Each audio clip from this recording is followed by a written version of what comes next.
Dhanik Bharat Educational Institutions, Inter, IIT, JEE, NEET, admission opened. Chennai మెట్రోలో ఆకస్మిక తనిఖీలు చేశారు ముఖ్యమంత్రి విజయ్. పాలనపైన ప్రధానంగా ఫోకస్ పెంచినట్లుగా తెలుస్తుంది.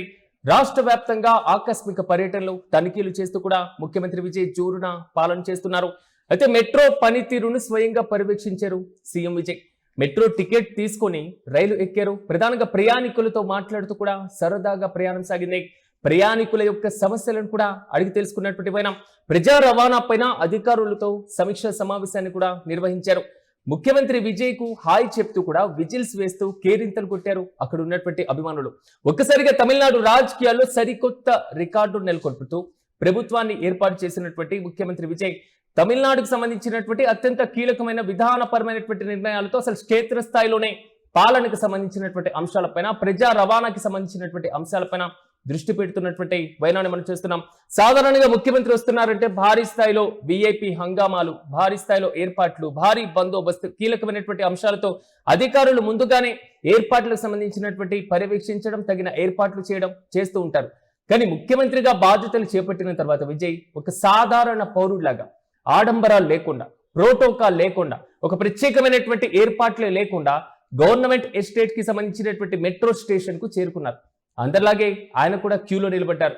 టికెట్ కౌంటర్ వద్ద సాధారణ ప్రయాణికుల్లాగా ఆయనకు టికెట్లు నిలబడి స్వయంగా కొనుగోలు చేశారు.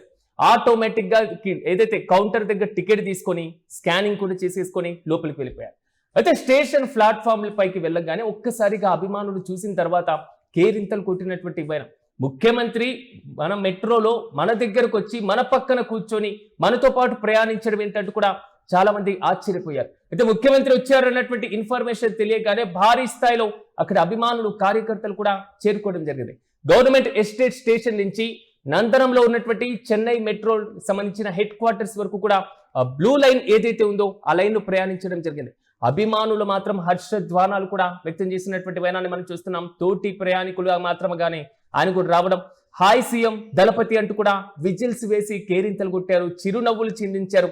ఒక్కరు అయితే చేతులు ఊపుతూ ఆప్యాయంగా పలకరించారు, అభివాదం చేశారు. వారి సమక్షంలోనే ఒక సాధారణ ప్రయాణికుల్లా కూర్చొని ముఖ్యమంత్రి కూడా ప్రయాణం చేశారు. కానీ ముఖ్యమంత్రి గారి బాధ్యతలు చేపట్టిన తర్వాత వరుసగా ఆకస్మిక పర్యటనలు మాత్రం రాష్ట్ర వ్యాప్తంగా కీలకమైనటువంటి చర్చకు దారితీస్తున్నాయి.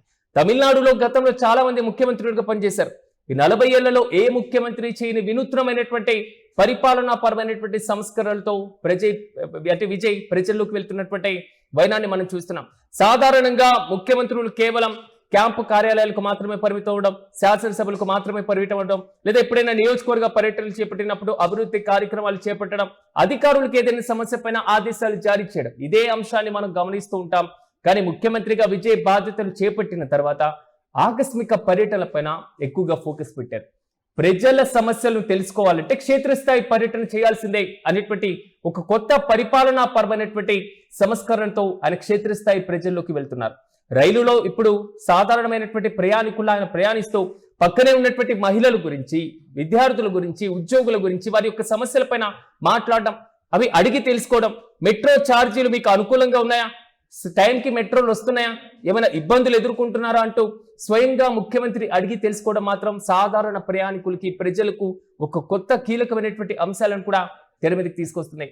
చిన్న పిల్లలతో ఆయన మాట్లాడినటువంటి ఆ సరదా సంభాషణ, ప్రయాణికులు కోరిన విధంగా వారితో కలిసి ఫోటోలు దిగడం, సెల్ఫీలు దిగడం, ఈ మొత్తం ఆకస్మిక పర్యటనలు మాత్రం కేవలం ఉన్నాయి. అంటే కేవలం ప్రయాణానికి మాత్రమే ఆయన పరిమితం కాలేదు.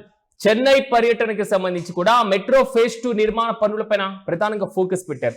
అసలు ఎంతవరకు ఫేజ్ 2 నిర్మాణ పనులు సాగుతున్నాయి, ప్రజా రవాణా వ్యవస్థ ఏ విధంగా ఉంది, అక్కడి అధికారులతో సమీక్ష సమావేశాన్ని కూడా నిర్వహించడం జరిగింది. అంటే నందనం అనేటువంటి మెట్రో ప్రధాన కార్యాలయంలో ఆపరేషన్ కంట్రోల్ రూమ్ ని సందర్శించడం, అసలు నెట్వర్క్ కి సంబంధించినటువంటి మ్యాప్లను పరిశీలించడం, సీసీటీవీ భద్రత ఏ విధంగా ఉంది, రైళ్ల యొక్క టైమింగ్ ఏ విధంగా ఉంది, ప్రయాణికులను ఏ విధంగా కంట్రోల్ చేస్తున్నారు, ఈ అన్ని అంశాలతో పాటుగా కీలకమైనటువంటి కత్తిపార జంక్షన్ వద్ద ఉన్న 101 అడుగుల ఎత్తైనటువంటి అత్యంత క్లిష్టమైనటువంటి నిర్మాణ పనులను కూడా ఆయన ప్రధానంగా తనిఖీ చేయడం జరిగింది.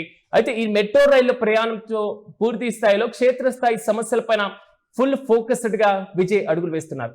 అయితే మెట్రో ప్రయాణానికి కొద్ది రోజుల ముందు ముఖ్యమంత్రి విజయ్ ఎగ్మోర్ ప్రభుత్వ మహిళా సంబంధించినటువంటి హాస్పిటల్స్ కి, శిశు హాస్పిటల్స్ లో కూడా ఆయన తనిఖీలు చేపట్టినటువంటి అంశాన్ని కూడా ఒకసారి మనం గుర్తు చేసుకోవాలి. ప్రతిసారి కూడా ఒక డైరీతో విజయ్ ఎక్కడ పడితే అక్కడ ప్రత్యక్షమవుతున్నారు. ఇటీవల అసెంబ్లీ సమావేశాల్లో చేతిలో ఒక డైరీ పట్టుకున్నారు. ఎవరైనా ఏదైనా సమస్య చెప్తే ప్రత్యేకంగా ఆ సమస్యను డైరీలో రాసుకోవడం, దాని పరిష్కారం కోసం అధికారులను ఆదేశించడం, దాని యొక్క లోతుపాట్లను ప్రతి అంశాన్ని పూర్తి స్థాయిలో నోట్ ప్యాడ్ చేసుకోవడం, డైరీతో వచ్చినటువంటి అంశం మొత్తం కూడా ఆశ్చర్యపరిచింది. హాస్పిటల్లో లంచాల వేధింపులు ఉన్నాయి, పారిశుద్ధ్య లోపాలు ఉన్నాయంటూ సోషల్ మీడియాలో ఫిర్యాదు రావడంతో అకస్మాత్తుగా ముఖ్యమంత్రి హోదాలు అక్కడ పర్యటించారు. వార్డులో అసలు చికిత్సను ఏ విధంగా అందిస్తున్నారు, బాలింతలతో మాట్లాడారు, నవజాతి శిశువులకు సంబంధించి వారిని ఎత్తుకున్నారు, పిల్లల్ని. హాస్పిటల్ సిబ్బందిపై వచ్చినటువంటి ఆరోపణల నేపథ్యంలో కఠిన చర్యలు తీసుకోవాలంటూ అధికారులను ఆదేశించారు. అంటే ఇలా క్షేత్రస్థాయి పర్యటనతో తనకంటూ ఒక కీలకమైనటువంటి అడుగులు వేస్తున్నటువంటి వైనాన్ని కూడా మనం చూస్తున్నాం. తాజాగా మెట్రోలో ప్రయాణం కూడా ప్రజల వద్దకు ముఖ్యమంత్రి అనేటువంటి రీతిలో తమిళనాడులో ఒక నూతనమైనటువంటి సంస్కరణాత్మకమైనటువంటి పరిపాలన విధానాల వైపు అడుగులు వేస్తున్నారు. నిన్న తమిళనాడు ప్రభుత్వం అత్యంత కీలకమైనటువంటి ఒక జీవోని కూడా శాంక్షన్ చేసింది. తమిళనాడు హక్కుల కోసం మేము పోరాటం చేస్తాం, తమిళనాడు దేంట్లో కూడా తలవుగదు, తమిళనాడు ఫస్ట్ అనేటువంటి ప్రిఫరెన్స్ తో మాత్రమే ఆయన అడుగులు వేస్తున్నారు. పరిపాలనాపరమైనటువంటి నిర్ణయాలు కూడా తీసుకుంటున్నారు. ప్రధానంగా నిర్మాణానికి సంబంధించినటువంటి సామాగ్రి ఓవైపు ఆంధ్రప్రదేశ్ కి, మరోవైపు కర్ణాటక, కేరళ రాష్ట్రాలకు ఎగుమతుల వల్ల తమిళనాడులో విపరీతమైనటువంటి కొరత ఏర్పడుతుంది.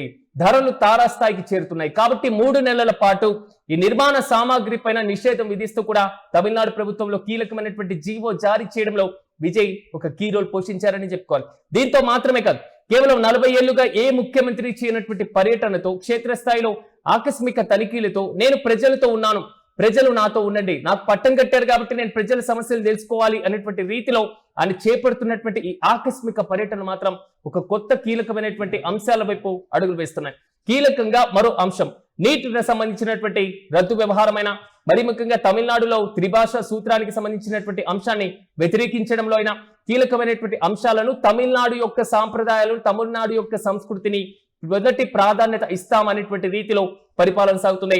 అట్ ద సేమ్ టైం 40 ఏళ్లలో ఏ ముఖ్యమంత్రి, కరుణానిధి అయినా, జయలలిత అయినా, స్టాలిన్ అయినా, ఏ ముఖ్యమంత్రి చేయని అత్యంత కీలకమైనటువంటి కులగణన అనేటువంటి అంశాన్ని కూడా ఈయన ప్రధానంగా చేపట్టడం, ఆ అంశం పైన కూడా కీలకంగా ముందుకెళ్లడం, స్వపక్షంలోనే ఎన్ని విమర్శలు వచ్చినా పరిపాలనాపరమైనటువంటి అంశాలతో నేను ముందుకు వెళ్తాను, నా స్టాండ్ ఈ విధంగా ఉంటుంది అనేటువంటి రీతిలో ప్రజలను ఆకట్టుకునేటువంటి వైనంగా సాగుతుంది విజయ్ పరిపాలన. చూడాలి, సాధారణంగా ఒక ముఖ్యమంత్రి క్షేత్రస్థాయి పర్యటనకు విభిన్నంగా విజయ్ పరిపాలన సాగుతున్నటువంటి నేపథ్యంలో తమిళనాడు ప్రభుత్వానికి సంబంధించినటువంటి విజయ్ పర్యటనను కూడా ప్రజలు అదే విధంగా స్వాగతిస్తున్నారు. యూటీవీ స్క్రీన్ పైన విజువల్స్ లో మనం చూస్తున్నాం. ఆల్మోస్ట్ ప్రజలకు సంబంధించినటువంటి అంశాలతో పాటుగా ప్రజలు ఎక్కడికక్కడ సెల్ఫీలు తీసుకోవడం, వీడియోలు చిత్రీకరించడం, ఆయనతో ఫోటోలు దిగడానికి ప్రయత్నించడం, షేక్ హ్యాండ్ ఇవ్వడానికి ప్రయత్నించడం, దళపతి అని పిలవడం, హాయ్ సీఎం సార్ అని పిలవడం.